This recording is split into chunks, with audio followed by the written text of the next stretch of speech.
Ya, terima kasih Ibu Bernata ya. Challenge ya. Terima kasih ini atas undangannya dan saya sangat terima kasih di guru saya di Topik Profesor Papan. Jadi sudah tadi jelas ya, kita bicara landasan teori segala macam gitu kan ya. Dan hari ini saya hanya ingin men-state ya bahwa ketika bicara koperasi memang harus punya mimpi besar ya. Jadi mimpi besarnya apa? Mimpi besarnya sudah dicanangkan oleh founding father kita ya. Yang saya baca buku lagi gitu kan ya, tadi malam 2-3 hari ini baca buku tentang movement koperasi Pak, yang diberikan oleh Pak Bung Hatta itu. Jadi ceritanya koperasi ini lahir gitu kan ya. Pak Bung Hatta ini adalah ceritanya tempat di ini kan ya. Kayaknya harus di sini juga. Mohon izin Prof. Ya. Tapi udah nggak ada ya? Belum muncul.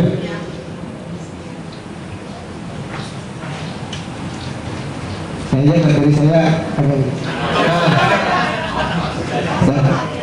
nah ini kalau tadi Pak Prof. Pahan menuliskan fotonya yang tentang yang agak ini, saya lebih Islami Pak. Karena tadi katanya dari Minangkabau ya. Jadi Bapak Ibu yang saya hormati, ketika bicara hari ini merefleksikan gagasan koperasi Bung Hatta, tadi selalu dikatakan oleh Prof. Pahan bahwa ini sudah firm ya. Mengapa firm? Karena tadi juga sudah dikatakan oleh Ibu Prof. Pahan juga bahwa secara umum koperasi ini dibangun dari sebuah institusi, dari pemikiran yang Skandinavian ya. Skandinavian yang juga dipadukan dengan konteks Indonesia ya. Kebetulan kalau kita bicara Eropa itu sangat bagus koperasinya, Denmark ya. Saya punya mimpi besar ketika belajar koperasi gitu kan ya, walaupun tidak di copy ya. Tapi kita bicara hari ini Bapak Ibu semua, landasan kenapa Bung Hatta bicara koperasi, karena kita bicara ini kata Bung Hatta, kedaulatan rakyat itu adalah Indonesia itu merdeka harusnya sesuatu republik yang bersendi kepada pemerintah rakyat gitu kan ya. Kemudian yang dilakukan dengan perataan wakil-wakil rakyat. Jadi memang kalau kita bicara Undang-Undang Dasar 45 sebelum di referendum Pak, itu koperasi banget ya, wakil-wakil rakyat gitu kan ya. Jadi seorang demi seorang kemudian diwakilin dan sebagainya. Dan dari wakil rakyat itu menjalankan kekuasaan negara. Dan pemerintah ini senantiasa takluk kepada kemauan rakyat. Ini tulisannya Bung Hatta langsung kan. Jadi kalau misalnya ada tulisan kemauan rakyat, ya memang seperti itu ya.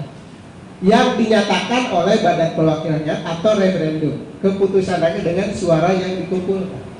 Nah, akhirnya beliau tadi sebagai founding father menyatakan di statementnya di pasal 33 ya Prof, yang berbunyi kan ya kan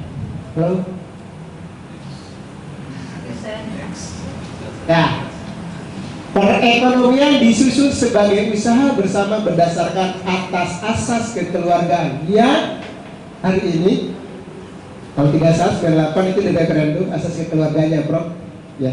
Kenapa asas kekeluargaannya diplesetkan? Karena tadi urusannya dengan keluarga-keluarga katanya Prof.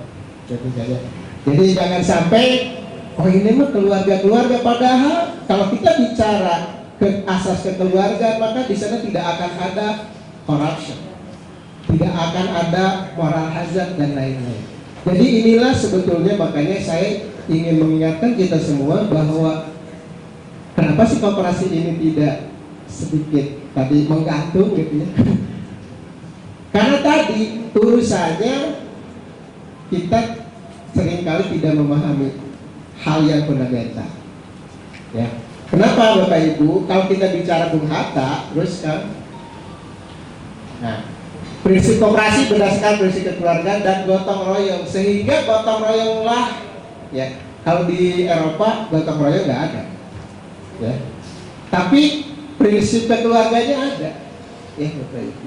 Eropa, Amerika tadi saya sempat bertemu ngobrol dengan saudara saya dengan Aceh, ya. Katanya Amerika Trump udah nggak bagus. Tapi prinsip dasarnya gimana? Di kita mau nggak gotong royong itu jalan? Ternyata tidak, Pak. Saya selalu mengatakan Indonesia itu, mohon maaf ya Bapak Ibu, kalau catur menang, ya Pak. Catur menang, bulu tangkis menang, ya. Tapi begitu grup bola voli, alhamdulillah kalah. Sepak bola Pak, sekarang baru mimpi 2006 baru mimpi, ya. Tapi selama ini kegiatan yang secara kolektivitas kurang bagus, ya. Padahal kalau kita ngomong gotong royong kita paling bagus. Nah ini refleksi aja buat kita semua, Bapak Ibu semua. Jadi saya ini dalam rangka mencerahkan saya juga, gitu Bapak Ibu. Dan kalau kita bicara koperasi, tujuan utamanya adalah mensejahterakan. Bentar Kak. Mensejahterakan dan nih ujung-ujungnya ini nih, ekonomi adil dan merata. Mimpi besar banget ketika bicara ekonomi keadilan sosial bagi seluruh rakyat Indonesia. Jadi ini ujungnya adalah keadilan sosial bagi seluruh rakyat Indonesia. Jadi gini rasionya nggak akan besar, ya kan? Pasti kecil kalau ini dilakukan. Nah kemudian seterusnya adalah ketika bicara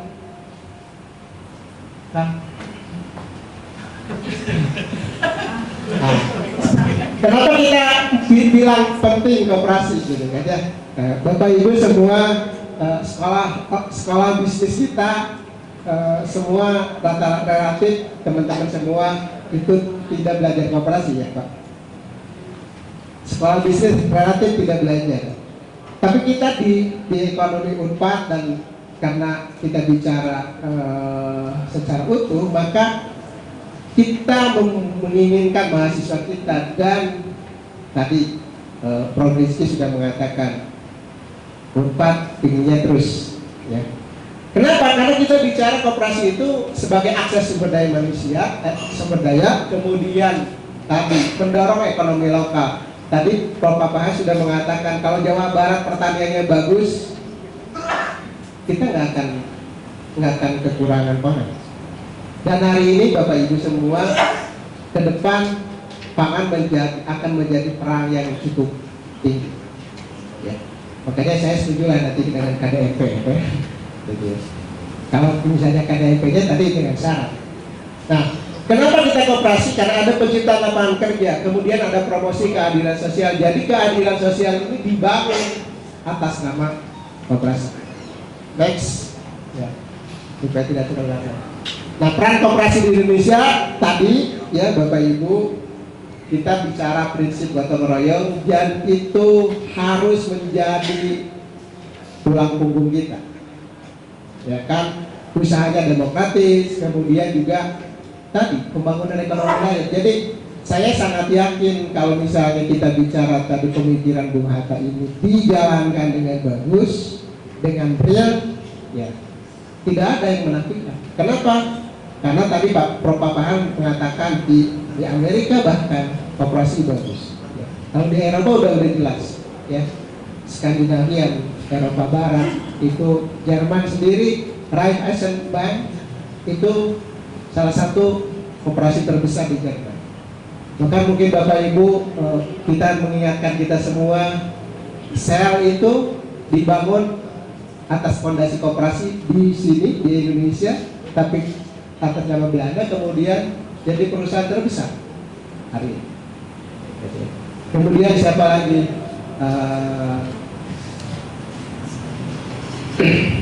Apa yang Matmat, sebelum Transmart itu apa? Carrefour.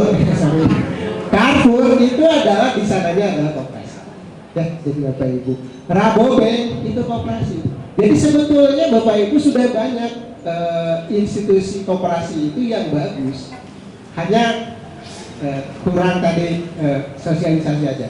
Nah, apa yang dilakukan oleh kita sekarang, apalagi 4.0 ya Bapak Ibu, pelatihan edukasi, pemanfaatan teknologi, kemudian memperluas jaringan dan aksesnya. Ini memperluas jaringan Bapak Ibu. Kebayang saya Bapak Ibu, kalau nanti 80.000 koperasi itu jadi, ya, itu akan menjadi mitra strategis. Ya. Di sini ada apa, di sana ada apa, nyambung langsung gitu kan.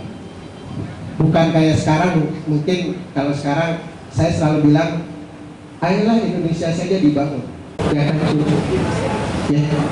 Dan itu kalau koperasi jalan aman. Ya. Next, Bapak Ibu, nah ini contoh salah satu koperasi yang cukup bagus yang hari ini menjadi kebanggaan, ya, koperasi Arifat dan di sana cukup bagus. Ya, ini koperasi pertanian. Ya. Dibangun oleh apa? Rasa pesantren, ya, value. Next, Bapak Ibu. Nah ini saya kalau misalnya kita bicara koperasi Desa Merah Putih ini sudah jelas ya. Tadi pelatihan, lapangan kerja. Nah gimana caranya? Teruskan. Nah ini, Bapak Ibu, ini sebetulnya yang perlu kita garis bawahi tadi adalah perlu kebersamaan antara beberapa pihak. Terutama tadi pemerintah sudah mengatakan nih kita bangun koperasi Merah Putih dengan mapnya yang mungkin hari ini sudah dibuat dan saya yakin punya gambaran yang lebih cerah. Ya. Kenapa? Karena tadi kalau KDMP ini jalan semua ekonomi di desa berjalan. Ya. Dan kalau ekonomi di desa berjalan, saya yakin Indonesia tidak akan miskin. Ya. Akan mengurangi orang datang ke perkotaan. Ya. Government, kemudian ada orang, ada community. Makanya kami, Bapak Ibu semua, di program studi Magister Manajemen Keuangan Mikro Terpadu percaya bahwa yang zamannya dulu Pak KUT, ya, KUT itu kan adalah KUD. Jangan sampai tadi kata Bapak KUD balik lagi gitu ya. Urusannya karena tadi urusannya simpan pinjam. Jadi saya hanya berpikir bahwa koperasi Merah Putih ke depan itu adalah bicaranya production, koperasi produksi dan koperasi konsumsi sudah selesai. Kalau urusan dengan simpan pinjam udahlah pindahin aja ke tadi BRI mungkin. Ya. Yang dia pasti lebih efisien. Ya. Kemudian terus kayak ini Bapak Ibu, jadi pelayanan kepada masyarakat, pelayanan kepada anggota itu menjadi nomor satu. Jadi Bapak Ibu, kalau misalnya kita bicara, tadi saya bicara ini koperasi ini adalah bangunan kompleks dan ini bangunan negara. Jadi kalau misalnya sekarang hari ini negara mengatakan ayo kita melayani masyarakat, dan itu adalah prinsip koperasi. Jadi Bapak Ibu, itu yang ingin saya katakan bahwa community development menjadi penting. Jadi syarat utamanya gotong royong itu adalah community development. Kalau tidak ada community development, orang nggak mau gotong royong. Ya, Bapak Ibu. Barangkali itu, terima kasih. Assalamualaikum warahmatullahi wabarakatuh.